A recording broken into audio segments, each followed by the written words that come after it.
만물의 양식 이 시간은 야고보서 4장 11절과 12절 말씀을 통해서 비방받을 때 반응을 잘하는 지혜라는 제목으로 말씀을 전하겠습니다. 우리는 어제 비방보다는 형제의식으로 라는 제목으로 남을 비방하는 것에 대해서 말씀을 들었었습니다. 오늘은 비방을 받는 것에 대한 말씀입니다. 그래서 비방받을 때 반응을 잘하는 지혜라는 말씀을 여러분에게 드리도록 하겠습니다. 야고보서 4장 11절에서는 형제들아 서로 비방하지 말라라고 하셨습니다. 이 말은 우리가 다른 사람을 비방할 수도 있고 다른 사람이 우리를 비방할 수도 있다는 말씀입니다. 아마도 우리 모두는 비방하는 것에 자유로운 사람은 별로 없을 것 같습니다. 살다 보면 이런저런 일이 일어납니다. 때로는 남에게 비방받을 때도 있습니다. 그것도 내가 없는 자리에서 나를 비방하는 사람들이 있습니다. 내 입장을 들어보지도 않은 채 판단하고 정죄하고 저주하고 비방합니다. 더 심한 경우에는 사람들이 있는 자리에서 공개 비방을 하는 경우도 있을 수 있습니다. 어떤 사람이 열심히 갑이라는 사람을 비방하고 있는데 뒤에서 그 갑이라는 사람이 그 이야기를 다 듣고 있을 때 나중에 뒤에서 그 사람이 듣고 있다는 사실을 알았을 때는 얼마나 창피스럽고 당황하고 황당해 할 수가 있겠습니까? 야고보서에서 말씀하고 있는 것은 지혜입니다. 지혜가 있는 사람은 성숙함을 나타냅니다. 성숙한 사람은 비방을 들었을 때 반응을 잘합니다. 다른 사람이 비방을 할 때 정말 성숙하게 반응했던 사람 가운데 성경의 인물들을 들라면 바로 다윗입니다. 다윗이 자기 자식 압살롬의 반역으로 말미암아 왕궁에서 도망 나올 때의 일입니다. 그 심정이 얼마나 비참하고 고통 가운데 있었겠습니까? 다윗은 자신의 모습이 얼마나 처절하였던지 사무엘하 15장 30절에서 이렇게 말씀했습니다. 다윗이 올리벳산의 오르막길로 올라갈 때에 올라가면서 울고 머리를 덮고 맨발로 가며 그와 함께한 온 백성도 각각 자기 머리를 덮고 그들이 올라가되 울며 올라가니라 라고 했습니다. 이 말씀 자체만 봐도 얼마나 다윗이 고통 가운데 있고 얼마나 불리한 상황 가운데 있는가라는 것을 우리가 알 수가 있습니다. 그런데 이런 상황에서 있는 다윗을 시므이라는 사람이 나타나 돌을 던지며 이렇게 저주합니다. 사무엘하 16장 6절과 8절에 보면 또 다윗과 다윗 왕의 모든 신하들을 향해 돌을 던지니 그때 온 백성과 모든 용사들은 왕의 오른편과 왼편에 있었더라. 시므이가 저주하며 이같이 말하니라.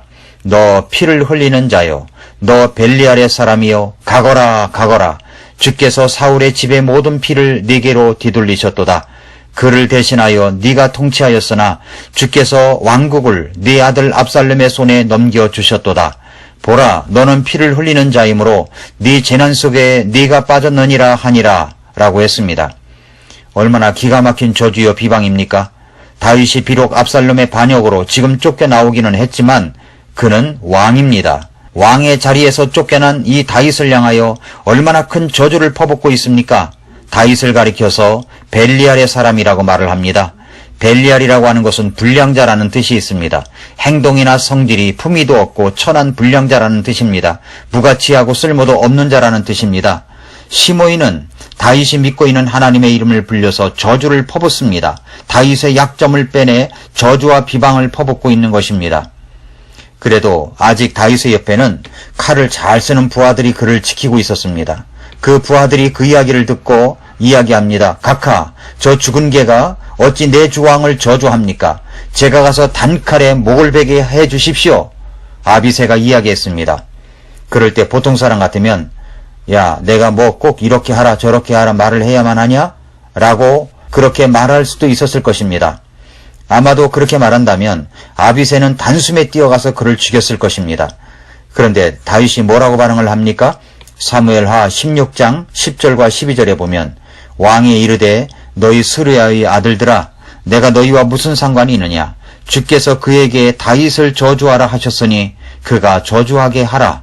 그런즉 누가 이르기를 네가 어찌하여 그리하였느냐 하겠느냐 하고 또 다윗이 아비새와 자기의 모든 신하들에게 이르되 보라, 내 뱃속에서 난 내 아들이 내 생명을 찾거늘 이제 이 베냐민 족속은 얼마나 더 그리하랴. 주께서 그에게 명하셨으니 그를 내버려 두고 그가 저주하게 하라. 혹시 주께서 내 고통을 보시리니 이날 그의 저주로 인해 주께서 내게 선으로 갚아주시리라 하니라 라고 했습니다. 그냥 저주하게 내버려 두라고 말을 합니다. 주님께서 내 고통을 보실 텐데 그의 저주로 인하여 주님께서 내게 선으로 갚아주실 것이라고 말합니다. 사실 우리는 다른 사람이 나를 향한 저주와 비방을 할 때 저쪽에서 강도 5를 보냈으면 나는 6으로 갚고 싶고 10을 보내면 20의 펀치로 날려버리고 싶은 마음이 있습니다. 부부싸움을 할 때 그런 모습 볼 수 있지 않습니까? 아내가 남편을 향하여 비난을 퍼붓습니다. 그것을 듣고 있던 남편이 다윗처럼 허허 웃으면서 그런 나와 살아주느라고 고생이 많았소 라고 하면서 꼭 안아주기라도 하면 좋을 텐데 저 여자를 더 깊게 정확하게 찌를 수 있는 비난거리가 없나 하고 그것을 찾아냅니다. 그리고 찾아냈습니다. 그리고 그 비장의 무기를 꺼내 퍼붓습니다. 그 화살을 맞은 아내는 어떻게 합니까? 생각지도 못했던 커다란 비난의 화살을 또 맞았을 때 신음을 하면서도 또 남편을 향한 비난거리를 기가 막히게 또 찾아냅니다. 그리고 남편을 향하여 또 비난을 퍼붓습니다. 아니, 이것은 저주에 가깝습니다. 그렇게 물고 물리는 부부싸움 해보셨습니까? 그리고 나중에 가서 엄청난 후회를 합니다. 저주와 비방이 있을 때 다윗을 생각해 보십시오. 우리는 다윗에게서 배워야 합니다. 어떻게 해야 합니까? 첫째로 생각보다 센 비방일지라도 그냥 잘 듣는 것이 중요합니다. 성숙한 사람은 경청하는 사람입니다. 성숙한 사람은 어떤 사람이 자기를 자극한다고 해서 쉽게 반응하지 않습니다. 가능한 한 침묵합니다. 그리고 숙고합니다.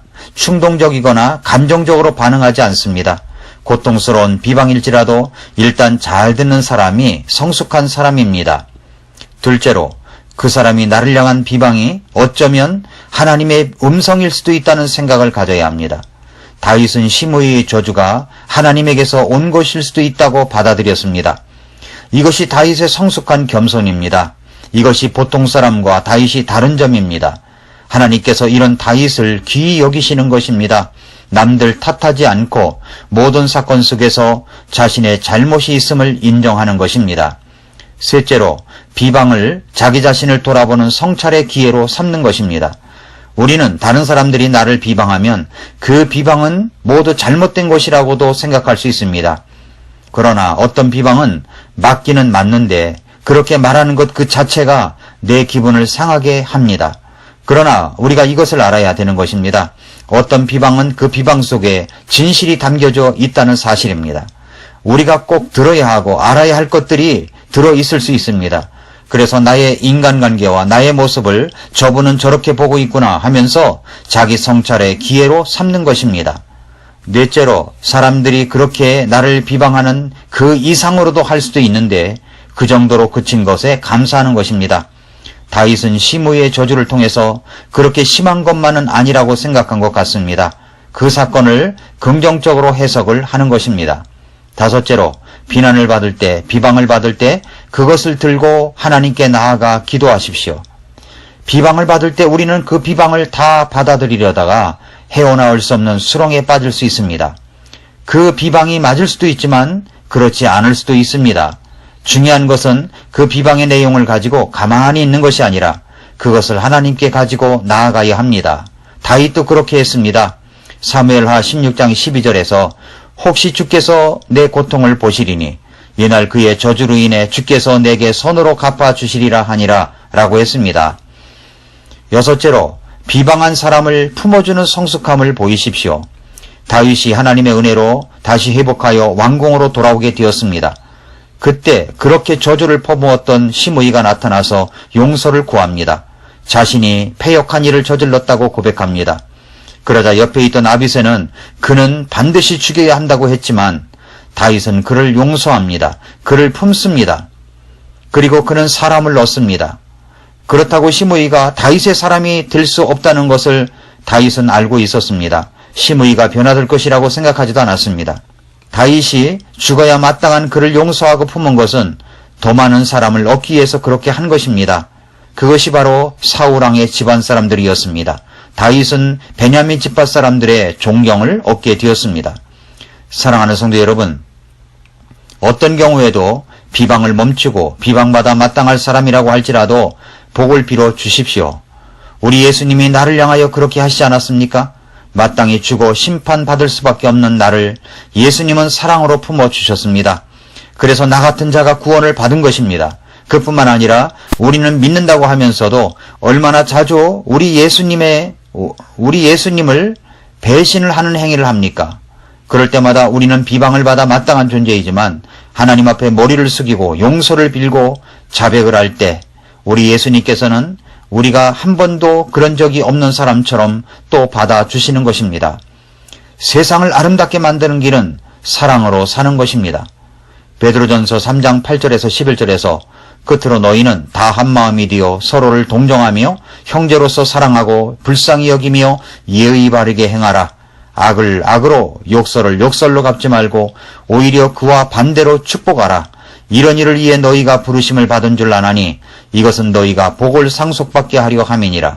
생명을 사랑하고 좋은 날들 보기를 원하는 자는 자기 혀를 지켜 악에서 떠나게 하고 자기 입술을 지켜 교활한 것을 말하지 말게 하며 악을 피하고 선을 행하며 화평을 구하고 그것을 따르라 라고 했습니다.